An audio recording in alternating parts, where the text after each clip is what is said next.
Arata sa Jonas chapter 4. Part 4 no? Nayon sa day. Nasuko si Jonas nga kaluyan sa Ginoo ang mga taga Ninibe. Hallelujah. Basahon ako. Apan wala malipay si Jonas og naglagot siya pag-ayo. Miingon siya sa Ginoo sa iyang pag-ampo o Ginoo, wala gayud ako masayop sa akong gisulti. Sa didto pa ako sa among dapit. Mauman gani nga nagpahilayo ako og miadto sa Tarsis. Tungod kay nasayod ako nga maluluyon ka nga Dios ug may kahangawa. Mahigugmaon ka, daling malukmay ug dili dali nga masuko. Busa, Ginoo, kuhaan na lang ang akong kinabuhi. Kay mas maayo pa alang kanako nga mamatay ako kaysa mabuhi. Mitubag ang Ginoo. Angay mo ba kining kasuko? Migawa si Jonas sa syudad o milingkod sa sidlak ang bahin niini. Naghimo siya og kapasilungan o mipasilong didto samtang naghulat kung unsa ang mahitabo sa syudad. Unya gipatubo sa Ginoong Dios ang usa ka tanom aron malandungan si Jonas. Ug mahupay ang iyang gibati. Nalipay pag-ayo si Jonas sa tanom. Apan nagpadala usab ang Dios og ulod ug ni anang pagkakadlawon sa sunod nga adlaw gipakaon sa ulod ang tanom ug namatay kini. Sa dahang misidlak na ang adlaw, nagpadala ang Dios og init nga hangin gikan sa sidlakan. Nainitan ang ulo ni Jonas, naluya siya og nangandoy na lang nga mamatay. Miingon siya, mas maayo pa nga mamatay ako kaysa mabuhi. Miingon ang Dios kaniya, angay ka bang masuko sa pagkamatay sa tanom? Mitubag siya, oo, angay gayud ako nga masuko. Busa, mas maayo pa nga mamatay sa nalang ako. Miingon ang Ginoo.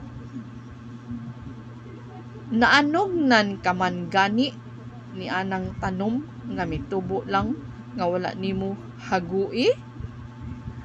Ug namatay lang dayon pagkasunod adlaw. Ako pa kaha ang dili maluoy sa Ninibe, ang dakong syudad nga may kapin sa 120,000 ka mga tawo nga wala makahibalo bahin sa akong mga balaod ug may daghan pa nga mga mananap. Hallelujah. Nagkurokabildo sila no.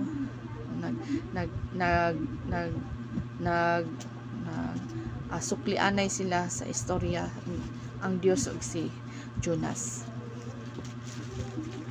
Nangandoy si Jonas ug kamatayon.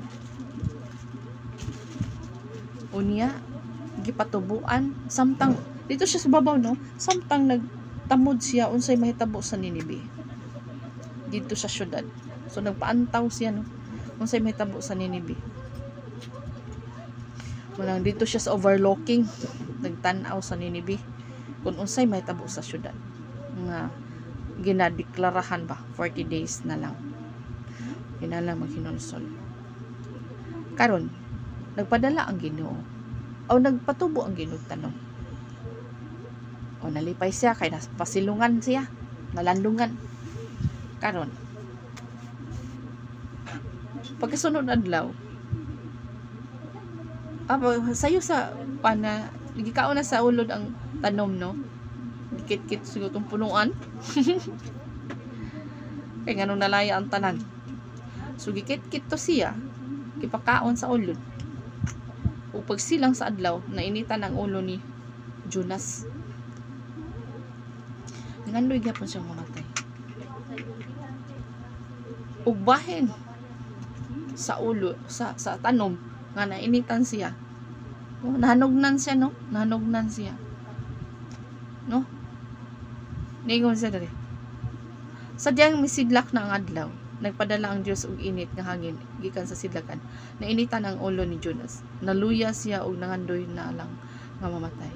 Miingon siya, mas maayo pa nga mamatay ako kay sa mabuhi. Miingon ang Dios kaniya, angay ka bang masuko sa pagkamatay sa tanom? So dito dahil siya nasuko sa tanom nga namatay. Nagikaon sa ulod. Unya. Miingon siya dere. Mitubag siya.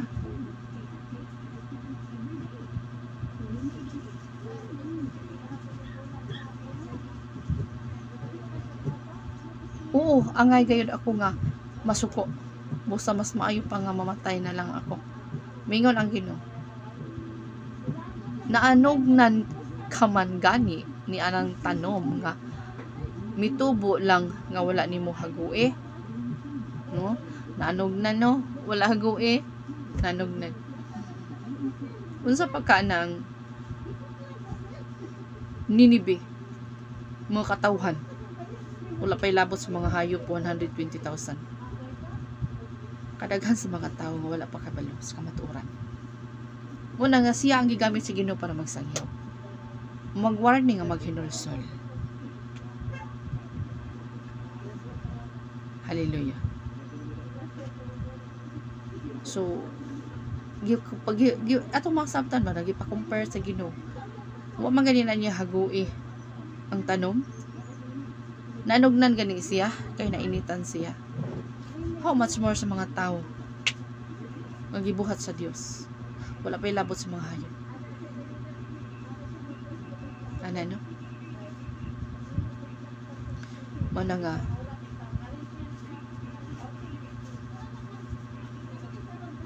salamat kay si Ginoo nga wala gyud madayon ang paggunob sa Ginoo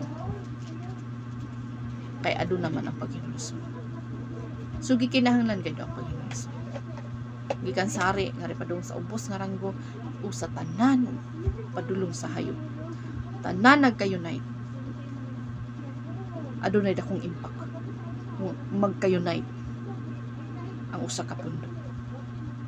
Adunay dakong resulta. Kung dili gani magkayunay,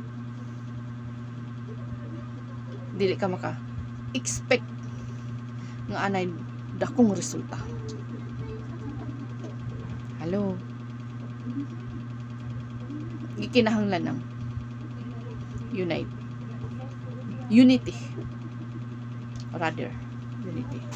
So, God bless.